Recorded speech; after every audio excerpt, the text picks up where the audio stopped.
Hi hello viewers, welcome to social post TV. నేను మీ శ్వేత. So ప్రస్తుతం మనతో పాటు స్టూడియోలో ఉన్నారు ఎడ్యుకేషన్ మెంటర్ సుభాష్ గారు. నమస్తే సార్. నమస్తే మేడం. సార్ ఎలా ఉన్నారు? బాగున్నాను. సార్ అసలు ఎడ్యుకేషన్ మెంటర్ అంటే what are involved in this, అంటే how experienced you are? Education mentor అంటే ఎట్లా అంటే అండి, ఇప్పుడు ఒక చైల్డ్ ఉన్నారు, ఒక 10 years ఒక చైల్డ్ ఉంటే ఒక టీచర్ ఒక 40-45 years ఉన్న టీచర్ ఉంటారు. They won't understanding the things between this child and teacher. ఇప్పుడు చైల్డ్ మెంటాలిటీని టీచర్ అర్థం చేసుకోలేకపోతున్నారు. అప్పుడు హీ నీడ్స్ ద మెంటార్ అనమాట. అప్పుడు వాళ్ళకి మెంటార్ అవసరం అవుతుంది. మెంటార్ కూడా ఏంటంటే వాళ్ళు కూడా 50-60 years వాళ్ళు అంటే కష్టం అవుతుంది. దానికి రిలేటెడ్గా వాళ్ళ చైల్డ్కి ఉన్న ప్రాబ్లమ్స్ ఏంటి, దాన్ని ఎలా ఓవర్కమ్ చేయాలన్నది మెంటార్ కరెక్ట్గా గైడ్ చేయగలుగుతారు. That is called the mentoring system. Now it is very booming in foreign countries. Now it is came to the in recent years it is came to in Hyderabad also. So మీకు ఎన్ని years experience ఉంది sir education mentor? Mentor? నాకు around 23 years experience ఉందండి. And I taught the syllabus SSC, CBSE, ICSE in India. Rather than that, I taught IGCSE and IB syllabus also. IGCSE is completely related to US. IB is completely related to UK only. I taught all over the almost world syllabuses. Till I trained above the 40,000 students in my career. Okay. So ఇంకేంటి sir, like ఇంకా ఏం చేస్తున్నారు present? ఏమైనా trainings అవి ఇవ్వడం చేస్తున్నారా? నేను guest lecture గా చాలా కాలేజెస్ లో చెప్తున్నానండి. ఓకే, మల్టిపుల్ కాలేజెస్ లో గెస్ట్ లెక్చర్ గా వెళ్తానండి. Okay, super. If they have any doubts in the academic schedules and ఎట్లా చదువుకోవాలి, వానికి ఎట్లా ప్రిపేర్ అవుతే they got good marks. Till నా చాలా మందికి ర్యాంక్స్ వచ్చాయి. నేను ప్రిన్సిపల్గా చేసా, తర్వాత లెక్చరర్గా చేసా, ఇంటర్మీడియట్ బోర్డులో కూడా నేను వర్క్ చేస్తా. పేపర్స్ కరెక్షన్ అని, తర్వాత పేపర్స్ కరెక్షన్ చేసిన తర్వాత చీఫ్ ఎగ్జామినర్ అని, ఇట్లా చాలా పోస్టులు ఉంటాయి. అసలు పేపర్ని ఎలా ప్రజెంట్ చేయాలి, ఎట్లా ప్రజెంట్ చేస్తే మంచి మార్క్స్ వస్తాయి, దీని మీదకి నాకు చాలా అనుభవం ఉంది. ఆ అనుభవాన్ని మీకు షేర్ చేస్తాను. It is very useful to the students. So మీరు అన్నారు కదా, అంటే మన లైఫ్ లో coming to studies part, first exam 10th exam ఉంటుంది. చాలా భయం ఉంటది పిల్లల్లో. అంటే 7th క్లాస్ పబ్లిక్ తీసేసిన తర్వాత డైరెక్ట్ పబ్లిక్ 10th ఉంది కాబట్టి. సో ఇప్పుడు మనకి ఫెబ్ అండ్ మార్చ్ లో CBSE and 10th SSC exams అనేవి పబ్లిక్ ఎగ్జామ్ స్టార్ట్ అవుతున్నాయి.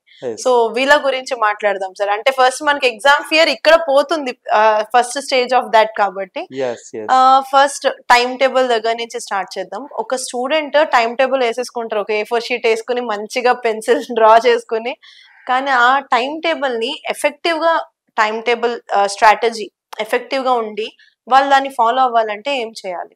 అది యాక్చువల్ గా స్కూల్స్ లో టీచర్స్ ఏం చెప్తారంటే, మీకు 10th క్లాసే మెయిన్, ఇక తర్వాత పెద్దగా ఏం చదవక్కర్లేదు, ఫస్ట్ స్టెప్ ఇది మీరు ఎక్కాలి. At the same time, every company has assessed with the 10th class marks also. Whether he got the 10 GPA or 9 GPA or 8, that is not the matter. But people will assess మీకు మార్కులు ఎలా వచ్చాయన్నది 10th intermediate అంటే graph పెరిగిందా తగ్గిందా in study అన్నది assess చేస్తారు. కాబట్టి 10th is most important. కానీ దాని ప్రిపరేషన్ అన్నది మనకు ఉన్న ఎగ్జామ్ ఇప్పుడు చూసుకుంటే మనకు 2 months ఉన్నాయండి, ఫిబ్రవరి మార్చ్. అయితే ఫిబ్రవరి బోర్డ్స్ సిబిఎస్ఈలో ఫిబ్రవరి నుంచే స్టార్ట్ అవుతాయి. But they have the more time ma'am. వాళ్ళకి ఒక ఎగ్జామ్ కి 3 to 4 days గ్యాప్ ఉంటుంది. కాబట్టి సిబిఎస్ఈలోకి వచ్చేటప్పటికి 3 to 4 days గ్యాప్ ఉంది.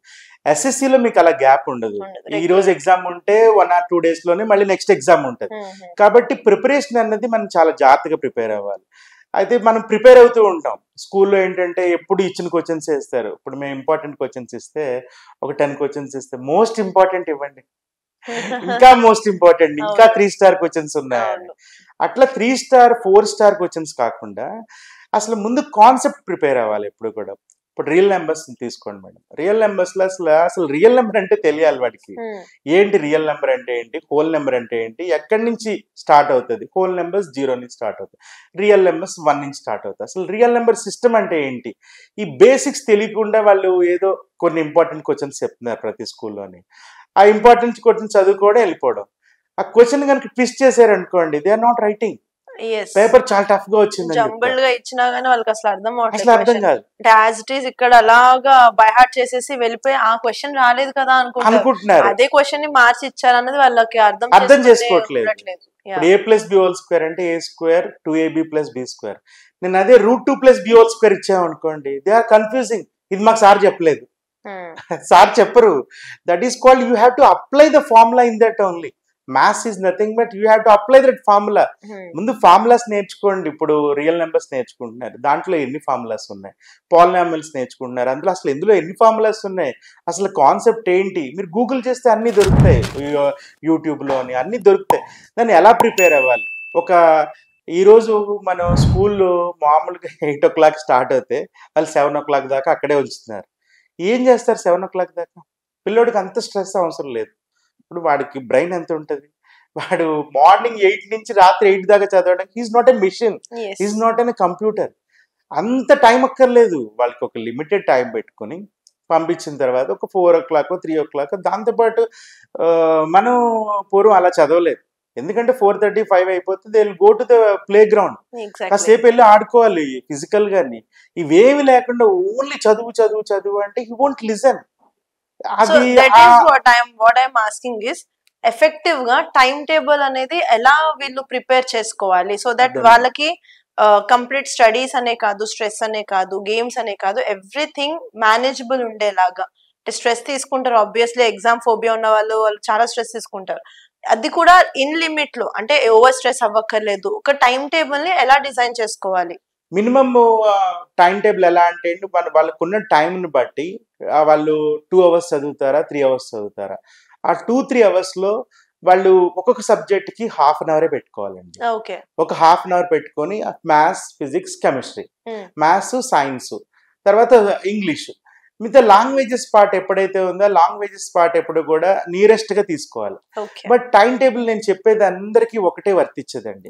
ఇప్పుడు మీ బాబుకి లాంగ్వేజెస్ లో చాలా పూర్గా ఉన్నాడు, ఆయన లాంగ్వేజెస్ ఎక్కువ టైం తీసుకోవాల్సి వస్తుంది. ఎందుకంటే ఇప్పుడు ఒక్కొక్క అందరి పిల్లలకి ఒకటే టైం టేబుల్ వర్తించదు.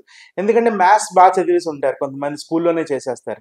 వాళ్ళు వచ్చి ఫిజిక్స్, కెమిస్ట్రీ చదువుకోవాల్సి ఉంటుంది, తర్వాత లాంగ్వేజెస్ చదువుకోవాల్సి ఉంటుంది. దాన్ని బట్టి మనకి ఒక షెడ్యూల్ వేసుకోవాలి కంపల్సరీగా. ఎన్ని రోజులు ఉన్నాయి, ఎన్ని టాపిక్స్ కవర్ అయ్యాయి, కవర్ కాని టాపిక్స్ ఏంటి, స్కీమ్ ఆఫ్ వాల్యూస్ ఉంటుందండి ప్రతి దాంట్లో కూడా. మ్యాథ్స్ వచ్చేటప్పటికి మీకు ఎక్కువ వెయిటేజ్ అన్న చాప్టర్స్ ముందు కంప్లీట్ చేయాలి.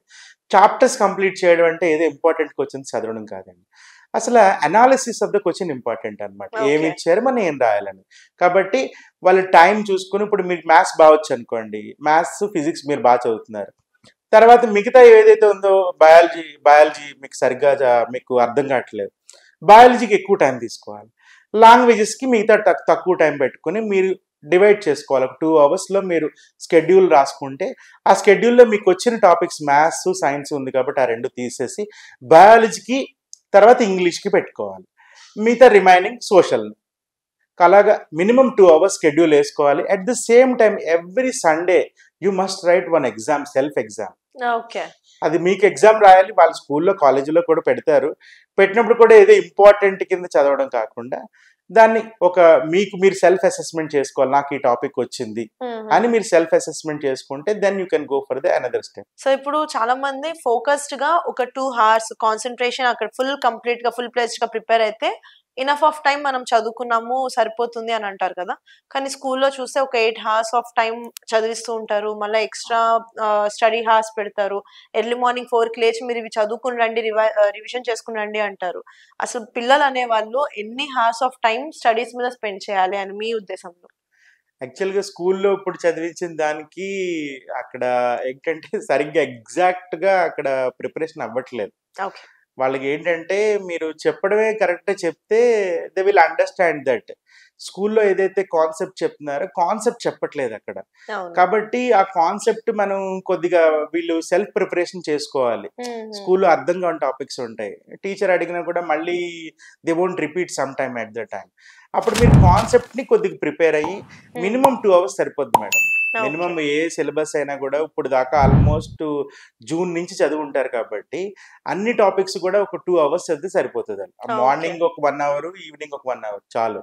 ఈ స్ట్రెస్ మేనేజ్మెంట్ మాత్రం కొద్దిగా డిఫరెంట్ గా వాళ్ళకి మధ్యలో ఒక హాఫ్ అన్ అవర్ కి ఒకసారి లెగిసి అటు ఇటు తిరిగి ఒక 5 minutes తర్వాత మంచినీళ్ళు దాకా కూర్చుంటే then they can feel very interesting, refresh అయ్యి మళ్ళీ సెకండ్ టాపిక్ వెళ్ళగలుగుతారు. సో ఇప్పుడు మీరు అన్నట్టు అంటే స్టూడెంట్ అనే వాళ్ళు ఒక కాన్సెప్ట్ ని అండర్స్టాండ్ చేయడం మీద ఫోకస్ చేయాలంటారా, లేదా ఒక క్వశ్చన్ ఎలా ఆన్సర్ చేయాలి అంటే మనం ఓన్ గా రాసిస్తూ ఉంటాం మధ్యలో, అందులో మెయిన్ పాయింట్స్ వదిలేస్తాం, కొన్నిసార్లు మెయిన్ పాయింట్స్ రాసి దానికి అటాచ్ అంటే ఇంట్రో అండ్ కంక్లూజన్ అటాచ్ చేయము, అంటే ప్రాపర్ ప్రెజెంటేషన్ ఉండదు దానికి ఆన్సర్స్. అంటే ఇప్పుడు ఆన్సర్ ఎలా ఉంది అనేది అలానే బై హార్ట్ చేసేసి కొంతమంది అటెంప్ట్ చేస్తారు. అసలు ఫస్ట్ క్వశ్చన్ అర్థం చేసుకోవాలి అని అంటారా, లేకపోతే యాజ్ ఇట్ ఈస్ రాయడం అనేది ఇంపార్టెంట్ అంటారా? కంపల్సరీగా మీకు క్వశ్చన్ ఏమి ఇచ్చారో తెలిస్తేనే కదా రాయగలుగుతారు. కాబట్టి ఎప్పుడు కూడా పిల్లలు 2 times question చదవాలండి, at least 2 to 3 times. వాళ్ళు చదివితే దానికి ఏమి ఇచ్చారు, ఏం ప్రూవ్ చేయాలి, ఆ క్వశ్చన్ లోనే ఉంటది అంతా కూడా. కాబట్టి ప్రాబ్లమ్ ని 2 times 3 times చదివితే then you can easily understand, then you can write it very easy. What we meant here is అంటే టీచర్ చెప్పిన లెసన్ ని మనం క్లియర్ గా విని అర్థం చేసుకుంటే, సో అక్కడ టెక్స్ట్ బుక్ లో ఉన్న ఆన్సర్ ఎగ్జాక్ట్ గా అక్కడ దా ఉందా, ఏ ఉందా, ఏముంది, కామా ఉందా, ఫుల్ స్టాప్ ఉందా అనేది మనకి వరి అవ్వాల్సిన అవసరం లేదు. మన ఓన్ గా మనం ఆ కంటెంట్ అనేది రాయగలుగుతాం. సో ఇది చాలా మంది పిల్లలు మిస్ అవుతున్నారు. ఏంటి అంటే ఇది బై హార్ట్ చేసేసాము, యాజ్ ఇట్ ఈస్ అది ఇక్కడ రాసేసాము అలానే అనుకుంటున్నారు. సో అంటే ఇప్పుడు మీరు చెప్పినట్టు ఇచ్చిన టైం టేబుల్ ని మనం రెగ్యులర్ గా కంటిన్యూ ఫాలో అవుతున్నామా లేదా అనేది మన సెల్ఫ్ టెస్ట్ ఎలా చేసుకోవాలంటారు? మెయిన్ అసెస్మెంట్ చేసుకోవాలండి. కంపల్సరిగా వీళ్ళు స్కూల్లో పెట్టే ఎగ్జామ్స్ ఏవైతే ఉంటాయో అవి ఇంట్రెస్ట్ గా రాయాల్సి ఉంటది. కంపల్సరీగా ఇవి లాస్ట్ ఎగ్జామ్స్ కాబట్టి అవి ఎలా ప్రెజెంట్ చేస్తున్నాం, ఇంకా మార్కులు తక్కువ వచ్చాయి మీకు మ్యాథ్స్ రాసినప్పుడు ఇప్పుడు 100కి ఒక 50 or 60 వచ్చాయి, ఏవైతే రాయలేదో అది ప్రిపేర్ అయితే సరిపోద్ది అంతే.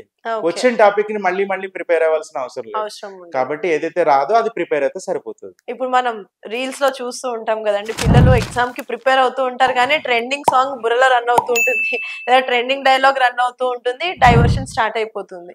సో ఇలా డైవర్షన్స్ అనేవి ఏమీ లేకుండా స్టూడెంట్ ఫోకస్డ్ గా ఉండాలి అంటే మీరు ఏమైనా టిప్స్ చెప్తారా? ఫోకస్ గా ఉండాలంటే ఏంటి, పక్కన ఫోన్ మాత్రం ఉండకూడదండి. పేరెంట్స్ ఏంటంటే నేను చదువుకుంటున్నాను, నాకు మెటీరియల్ అంతా ఇందులోనే ఉంది, నథింగ్, దట్ ఈజ్ రాంగ్. ఎందుకంటే మీరు ఎప్పుడైతే ఫోన్ ఇచ్చారో కంపల్సరీగా అతను డైవర్ట్ అయిపోతాడు. కాబట్టి మొబైల్ అన్నది కంపల్సరీగా ఇవ్వకూడదు. ఈ టైంలో మొబైల్ అన్నది ఇవ్వాల్సిన అవసరం లేదు. అన్ని బుక్స్ లోనే ఉంటాయి, అన్ని వాళ్ళ నోట్స్ లోనే ఉంటాయి. కాబట్టి మొబైల్ కి అసలు దగ్గర చూడకూడదు. ఈ 2 months మొబైల్ ని కనుక దూరం చేస్తే he will get the pass only. Okay.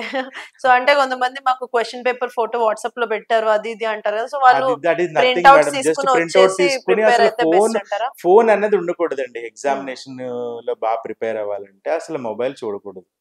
At the same time parent కూడా చూడకూడదు. ఇప్పుడు మీరు చూస్తున్నారు, వాళ్ళు కూడా వాళ్ళ పనిలో వాళ్ళు ఉంటారు, మీ పనిలో మీరు ఉంటారు. అంటే లోపల రూమ్ లో పిల్లల్ని కూర్చోబెట్టి బయట TV serials they won't study. వాళ్ళు చూస్తారు పేరెంట్స్ ఏం చేస్తున్నారు, వాళ్ళు అబ్జర్వ్ చేస్తారు each and everything, they know the things.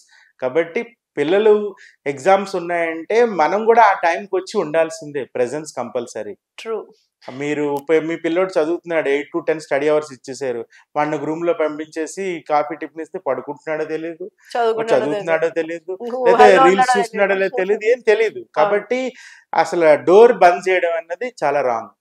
నా దృష్టిలో పిల్లోడు ఎప్పుడు కూడా ఓపెన్ గా డోర్ ఓపెన్ చేసి వాడు ఏం చదువుతున్నాడో చెప్పాలి. చెప్పి కంపల్సరీగా ఫోన్ మాత్రం ఇవ్వకూడదు. ఈ టైంలో ఫోన్ ఇవ్వడం అన్నది చాలా wrong. Okay sir. So thank you so much sir. Like అంటే మనం ఇచ్చిన ఈ చిన్న చిన్న టిప్స్ అన్నా చాలా మందికి హెల్ప్ఫుల్ అవుతాయని అనుకుంటున్నాను. Thank you so much for this valuable information. So చూసారు కదండి, మీకు కనుక ఈ వీడియో నచ్చినట్లయితే వీడియో లైక్, కామెంట్, షేర్ చేయండి. ఇలాంటి మరిన్ని ఇంట్రెస్టింగ్ వీడియోస్ కోసం మా ఛానల్ ని సబ్స్క్రైబ్ చేసేయండి. Thank you sir. All the best for the students.